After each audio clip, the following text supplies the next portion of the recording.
So I noticed some of the comments recently, a couple of them. I kind of expected them, and even from certain people, YouTubers, just based off the comments that they've left since, in the history of leaving comments on my videos, I actually directed some of them towards them, and then they left comments that were basically predictable for me. I wasn't bashing Iran. I'm not bashing the Iranian people.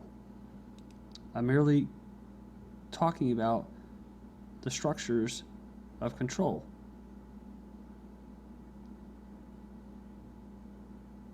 And I don't have a crystal ball.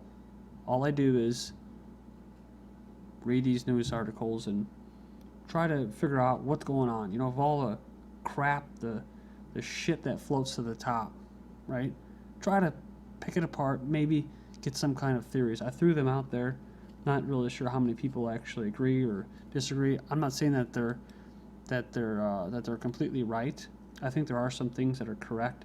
There's probably theories or analysis that some of you guys may have. If you have them, throw them out in the comment board. But you have to be pretty naive to think that this is somehow Iran has some kind of edge on the West. I guess the only edge that they would have would be oil. You have Libya. I've covered that recently. They're not producing it. They're not exporting it because basically it's a chaotic, failed state, supposedly.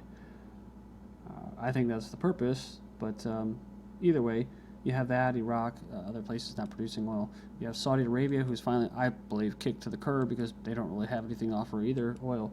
So also recent news was the U.S. was one of the biggest natural gas and oil producers in the world. I think they actually surpassed Russia. So my analysis was that the Western powers run by Zionists usually, and well, not usually, it is, and it has been, in Europe, North America, I think they're actually a little desperate, and I think going to Iran and doing what they're doing is a sign of desperation. Iran may benefit off of this. They'll be less of a target as far as by the Zionists in Israel and Netanyahu and all them. They'll have more money, which is good for their economy, for their people. I understand that sanctions are used by affect the poor and the regular people in Iran. I actually stated that in the last video, and someone commented that and said, blah, blah, blah, you know this. And I'm like, well, yeah, it's because I mentioned it. And I know Israel is coercing them into certain agreements and stuff. The other thing is it's going to be safer because they're going to have less nuclear crap to deal with. On the flip side, as far as the Zionists, the power structure goes on, it continues. I think that the whole government shutdown was surrounding that. And so what this is going to do is we may not even see the whole government shutdown scenario like we saw recently in February because of this. So really it's bad for Europeans and for Americans. It's bad for humanity because it means they're going to still be drone striking people and killing people and oppressing people. The Federal Reserve System, which raised the central banks that basically run the show here, they're going to keep issuing debt so people can keep working that off. But on the flip side, as far as the Zionists go, they have that. They have that. The resources, now the money, the more debt they can issue, keep the system going. But it also it'll make Iran, if they actually do comply with this, a softer target. Something that someone said in their comments that I did agree with was they can say that Iran broke the deal. Of course, this is the same thing with Syria. They can say, oh, we gave up we destroyed all the declared chemical weapons. Well, what about the undeclared weapons? So this clears it up, actually, for striking them. They may never have had the intentions of bombing Iran until those nuclear weapons were actually removed, and then bomb them. Same with Syria. I still hold that we might actually see that. You have Kerry saying Iran deal not about trust. Well, it's not about trust, it's about money. And so you can disagree with me, but I just think we're going to agree to disagree. We'll see if they start putting out PR pieces like this. Remember, after Syria complied with that deal of chemical weapons, giving them up, U.S. warns the Assad regime of consequences of breaking the chemical weapons deal. So as far as the West goes, they weaken their enemy, they get paid for it, and now they're going to have a green light to actually carry out a physical attack if they wanted to. And lastly, as far as them being a bulwark to Zionism, and they may be, doing deal with Zionists doesn't really seem to be anti-Zionist. So again, I could be wrong. So that's just the way that's kind of my analysis. That's kind of how I'm perceiving this. I've been covering Iran since I started GGN. So as far as them actually following through with destroying these chemical weapons, who knows? They're trying to find a place out for Syria to destroy their chemical weapons, and now they're saying they're going to destroy them at sea. Iran deal is costly for cash-strapped IAEA inspectors, so they require significant manpower. So they may have overreached, according to the leader Yukiya, who said that they may not have the money to pay for everything the two sides agreed to. Like Syrian chemical weapons mission funded only until the end of the month. For whatever it's worth, though, Iran's going to start implementing nuclear deal by January. They said, we expect that either at the end of December or beginning of January, we will start implementing the measures agreed with by both sides. Again, this goes back to what we were saying. This will mean increased workload, which they said, they're going to need more money, more people. EU to lift Iran sanctions in December or January. So that's what they're saying. Iran invites UN inspectors to a reactor. The invitation is above and beyond the terms of the P5+1 deal. So there's a lot of inspections on the horizon for the country, but the nation's nuclear officials are going above and beyond the terms required by their new deal, inviting the inspectors to visit the under construction Iraq heavy water reactor. Speaking of which, an earthquake actually killed 7 people near one of their nuclear plants in Iran. This is the Bashir. They actually had recent ones just the past week too, earthquakes in Iran. Like I mentioned, the Syrian chemical weapons are said to be destroyed at sea. The Organization for Prohibition of Chemical Weapons, I think they actually got a Nobel Peace Prize, these people, and the best thing they can come up with, because they can't unload this chemical waste on any of the countries who volunteer for it. They're saying that they're going to put a mobile destruction plant aboard that uses water to dilute the chemicals to safer levels.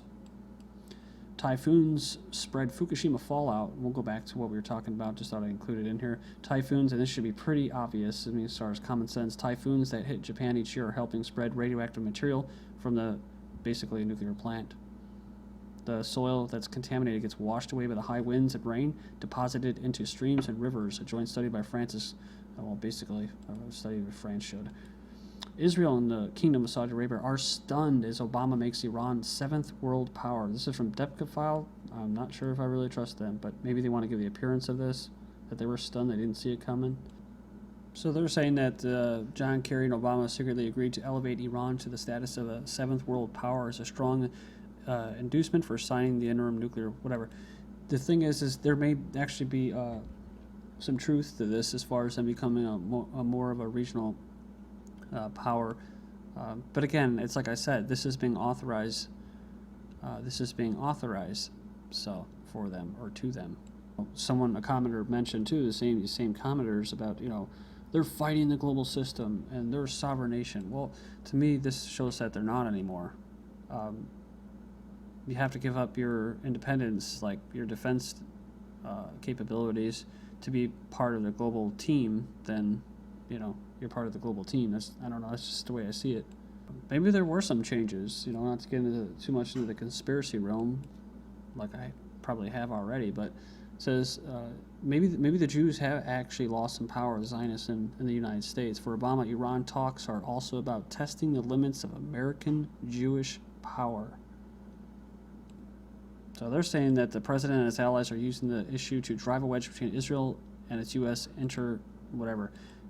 But, I just can't forget that the Federal Reserve System is outside and above Washington, D.C., and they have the power to print money. So, to me, Obama works for them. And they just happen to be most of the chairmans there, at least the last, 2 or 3, and some of the Treasury secretaries have been Jewish, so I find it kind of funny too when I saw this. Kanye West on Obama's failures. Black people don't have the same connections as Jewish people. He's talking about basically how come he hasn't executed his agenda, whatever that may be. I think his agenda is to do what his bosses say. But if this is true, this is from a new read on Jewish Life tablet, so if this is true about he's trying to capitalize on the weakening of Jewish power in the United States, then you might actually see some assassinations going on here. I said that before. If he's not doing what he's supposed to be doing, then he may go bye-bye, and they'll blame it on right-wing extremists, conservatives, and that, and try to get this this little engineered, what I think will be highly engineered revolutionary war. I think they've already engineered the 10% through sites like InfoWars and that. No, it's not about money. I mean, everything's good. Everything's great. Iran's a sovereign country, and this is progress. This is the way it should be. So this is diplomacy, and everything's going the way it should be. So, and it's not about money. Well, Western companies are seeking contracts worth billions of dollars with Iran. These hotels were filled this week with reps participating in the meeting of the ECO, Economic Cooperation Organization, which Iran presides by election. I mentioned in the last video about how basically the stock market had went up in the U.S. and in Israel and in Europe. Companies in Europe, especially the French, went up, car companies and that. U.S. and Iran will open a joint chamber of commerce. They're going to establish this chamber of commerce within the month, with direct flights also planned. An Iranian official said on Wednesday. It'll be launched in less than a month. So this is a rapid change here happening quickly. So, like I said, conspiracy realm.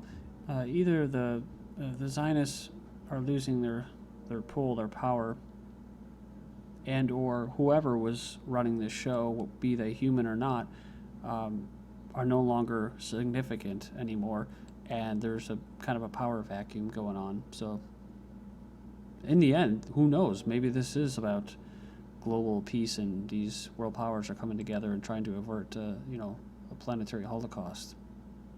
So I mean, I see things from all different angles. So when you comment, just try to realize that, I'm thinking of things not necessarily black and white all the time. This is from the Jerusalem Post. So again, you have to be wary of the source here, but they're saying London is mediating indirect secret talks between the U.S. and Hezbollah. So the talks are reportedly dealing with the fight against al-Qaeda, regional stability, and other Lebanese political issues. Could be, too, that they just want to wrap this whole thing up, like I said, move to Africa or Asia. That type of trading block. Think about it. They've already created destabilization, their instability. So now they have a whole pool of low-wage workers ready. They have people with cell phones ready to be westernized, liberalized. On the flip side, you have Syrian rebels claim they killed 250 Hezbollah fighters in Damascus. Also heard reports about al-Qaeda killing some of the rebels, fellow al-Qaeda or rebels, whatever. So it's pretty bad there. But the army so far in Syria has maintained control. Saw this, and this is a second or third article I've seen about Lebanon. Syria crisis posing greater danger to Lebanon. So maybe they're focusing on them too. Moscow withdrew its forces from the Mediterranean. Included 5 warships and an anti-submarine vessel. They were deployed off the Syrian coast shore during the chemical weapons crisis. And like I said, I don't know. Most crises tend to be engineered. A mortar strike hits Russia's embassy in Syria, killing 1. In Iraq, 60 dead, 107 wounded. And I said, how do they have so many people? Well, I just looked it up. I thought there was less people there. There was 25 million, and right after the invasion in 2004, there's 32 million, and it's growing. So maybe it's a depopulation campaign. So they're either reproducing really fast, or there's non-Iraqis emigrating there. And the general's already apologized for it, but a U.S. drone kills 2 women and child in an attack on an Afghan home. I like how they put this. There's never really a good time to blow up a houseload of civilians, but the Obama regime seems to find particularly inopportune times to do so, following a week-long battle with Afghan President Karzai over extending their occupation. Yeah, he was pretty pissed. Then in Pakistan, they were having discussions about drone strikes, and they drone striked and killed people. Speaking of which, Pakistani party blows CIA station's chief cover. So the former cricket star, his party wants him tried for murder over drone strikes. And a Hollywood producer, Fight Club, LA Confidential, Pretty Woman, has said he's been an Israeli spy. So Anyways, this is GGN. Thank you.